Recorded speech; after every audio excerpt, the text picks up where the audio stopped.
Oi, gente! Estamos aqui para a nossa primeira videoaula do nosso curso.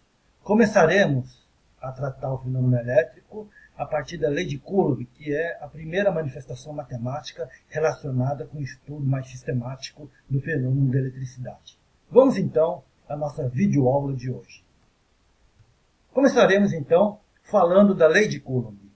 A lei de Coulomb, em primeiro lugar, é bom que se saiba que é uma lei empírica, obtida a partir de dados experimentais e, portanto, não há nenhuma comprovação matemática para chegar até ela. A lei de Coulomb se refere a corpos pontuais carregados eletricamente, que passaremos a chamar de cargas pontuais. O que são, então, corpos pontuais? Corpos pontuais podem ser considerados aqueles que têm as dimensões muito menores do que as distâncias de separação entre eles. Então, aí teríamos os corpos pontuais. Coulomb ele utilizou, na sua experiência, uma balança de torção e observou que, ao aproximar uma carga pontual Q2 de uma carga pontual Q1, que estava presa a uma das extremidades da balança de torção, ele verificava que havia o aparecimento de um torque nessa balança devido à força de interação entre as cargas pontuais Q1 e Q2. Experimentalmente, verificou que se as cargas Q1 e Q2 tiverem o mesmo sinal, haveria uma repulsão. Caso contrário, se tivessem sinais opostos, eles iriam se atrair. Inicialmente, só por simplicidade, vamos considerar que as cargas têm o mesmo sinal. Nesse caso, então, haveria repulsão entre as duas cargas. F12 seria a força de repulsão elétrica que atua na carga Q1 devido à ação da carga pontual Q2. Vamos chamar de F21 a força de repulsão elétrica que atua na carga Q2 devido à ação da carga pontual Q1. F1 e F21 formam um par de ação e reação, ou seja, sendo um par de ação e reação, eles estarão então na mesma direção e em sentidos opostos, ou seja, o vetor F21 será igual a menos o vetor F12.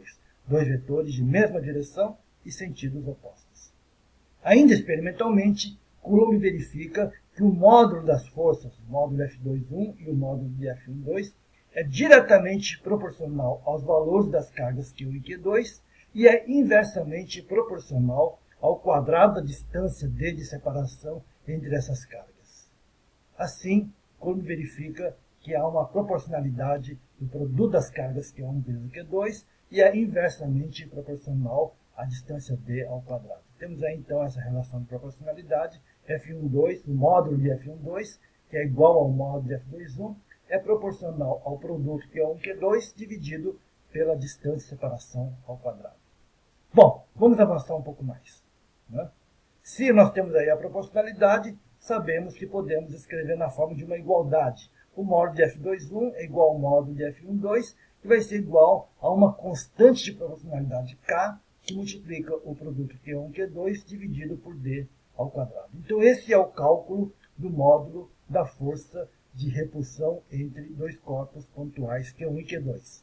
A direção dessas forças será a direção da reta que une a carga pontual Q1 à carga pontual Q2. E o sentido das forças será de repulsão se as cargas forem de mesmo sinal. E agora, introduzindo o fato de que podem ter sinais contrários, será então de atração.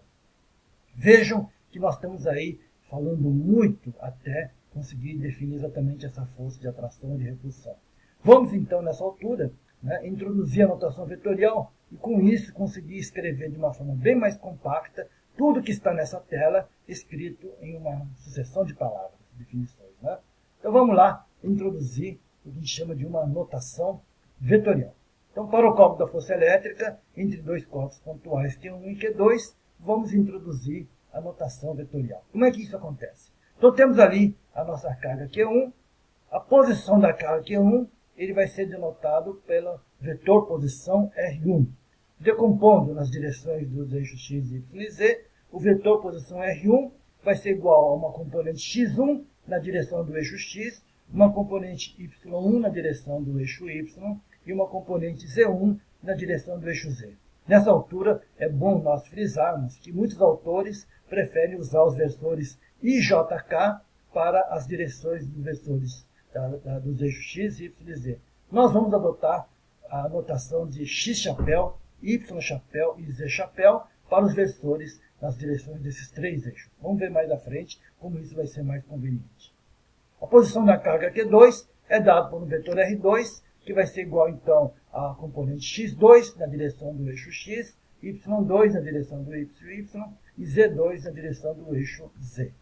O vetor que liga a carga Q1 e Q2 está lá, é só ver ali a figura, o R1, R2 e o R2 menos R1 formam um triângulo, é a soma, subtração de dois vetores. R2 menos R1 vai ser componente a componente a subtração. X2 menos X1 na direção do eixo x, mais Y2 menos Y1 na direção do eixo y, mais Z2 menos Z1 na direção do eixo z. Temos ali, então, o vetor que liga a carga Q1 à carga Q2. A distância de separação entre as duas cargas, D, é o módulo desse vetor R2 menos R1. E lembrando que nós já vimos aí em álgebra vetorial, o módulo de um vetor é simplesmente a raiz quadrada da soma de cada uma das componentes desse vetor ao quadrado. Está lá, então, D vai ser a raiz quadrada de x2 menos x1 ao quadrado, mais y2 menos y1 ao quadrado, mais z2 menos z1 ao quadrado. Pronto, temos o módulo da distância entre, o módulo do vetor R2 menos R1, que é a distância entre os dois vetores. E com isso, podemos escrever o módulo de F1,2, que é igual ao módulo de F2,1, K, Q1, Q2, e onde eu tinha D ao quadrado, eu passo a ter agora o módulo de R2 menos R1 ao quadrado. O versor que aponta na direção do sentido da força F2,1, vê ali na figura, o F2,1, a força F2,1 está na mesma direção e sentido do vetor R2 menos R1. Portanto, F2,1, o versor da força F2,1, é simplesmente o vetor R2 menos R1 dividido pelo seu módulo. Isso é o versor na direção da reta que une Q1 a Q2. Finalmente, a força elétrica de repulsão entre as cargas será escrita como sendo F2,1 igual a K, a constante K, produto das cargas Q1 e Q2, distância D ao quadrado, que é o módulo de R2 menos R1 ao quadrado, versor na direção da reta que une Q1 ao Q2, que é aquele R2 menos R1 sobre o módulo que está ali colocado. E é igual a menos F1,2, pois F2,1 e F1,2 formam um par de ação e reação. No sistema internacional, no MKS, a constante de proporcionalidade K é igual a 1 sobre 4π F0. Por hoje é só. Obrigado pela atenção e até a próxima videoaula.